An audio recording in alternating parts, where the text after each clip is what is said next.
Here is my March carnivorous plant update. Currently, my last videos, I did some time-lapse videos of me doing a transplant from smaller containers into 2 larger containers. If anybody is curious about the containers I'm currently using, they are kind of difficult to find. However, you can find them at Christmas time. So what I use is just kind of like a Rubbermaid style container that's designed to store your Christmas trees, like your artificial Christmas trees.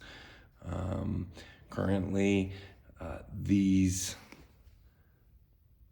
containers house what used to be 19 carnivorous plants, but I do believe I lost one when I moved from Oregon to Wyoming. Last year, I actually had a little baby Venus flytrap that appeared, so I had some hope, but I do not believe it survived this winter. But all these carnivorous plants are now starting to show life and come out of dormancy, and I'm starting to trim the flowers off of them. My Sarracenia, I'm trimming the flowers off for the first time ever, and I'm actually discarding the flowers in hopes that the energy that's used to create those flowers will actually make the plant have more full pitchers. This is a trial and error run for me, because every year I've just let my Sarracenia flower along with my sundews. The only flowers that I remove were on my Venus flytraps, and then I would use the stalks to propagate new Venus flytraps. Hence why I have these little babies. These babies were actually all created from stock propagation. But a real quick overview of kind of where the plants are in the March stage of coming out of hibernation.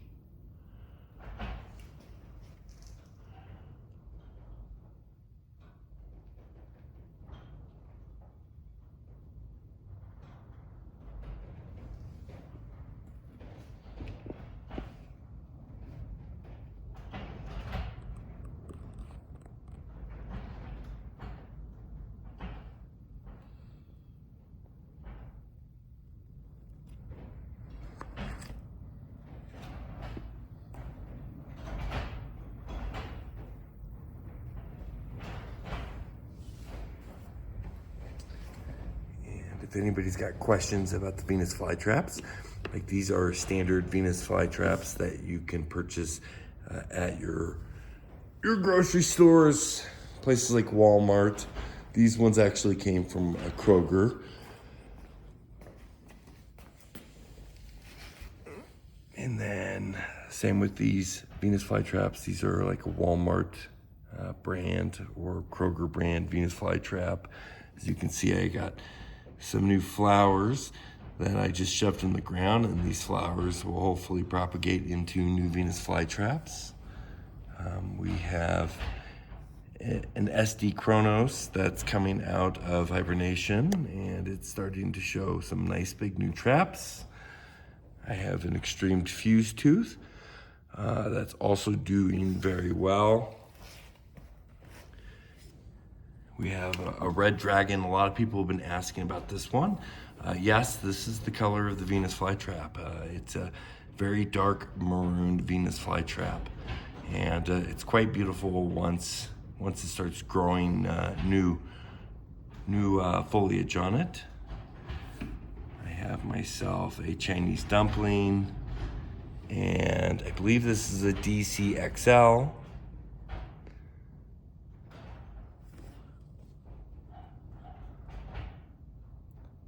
So I'm actually very excited this year. Hopefully those Venus flytraps will flower, and I'll be able to propagate those ones, especially the Chinese dumpling.